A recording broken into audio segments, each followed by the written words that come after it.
సజ్జల భార్గవ్ ఎవరైతే ఇంతకుముందు YSR Congress party social media wing head, తనకి సంబంధించి తన మీదన ఏదైతే BNS 111 యాక్ట్ కిందన ఆర్గనైజ్డ్ క్రైమ్ అని పెట్టి తనని సూత్రధారి అన్నటువంటి పాయింట్ మీద అరెస్ట్ చేయడానికి రంగం సిద్ధం కావడం, తాను పారిపోయాడంటూ ఓ పక్కన ప్రచారం, మరో పక్కన ఈ కేసులో కీలకమైనటువంటి మలుపు తిరిగింది.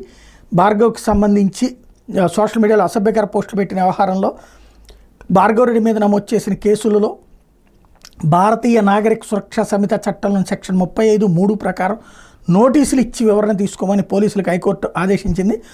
ఆర్నేష్ కుమార్ కేసులో సుప్రీంకోర్టు ఇచ్చిన మార్గదర్శకాలు పాటించాలని తేల్చి చెప్పింది. పిటిషనర్ మీద నమోదు చేసిన సెక్షన్లు 7 ఏళ్లలోపు శిక్షకు వీలున్నవేనని గుర్తు చేసింది. ఫిర్యాదుదారులకు నోటీసులు జారీ చేసింది.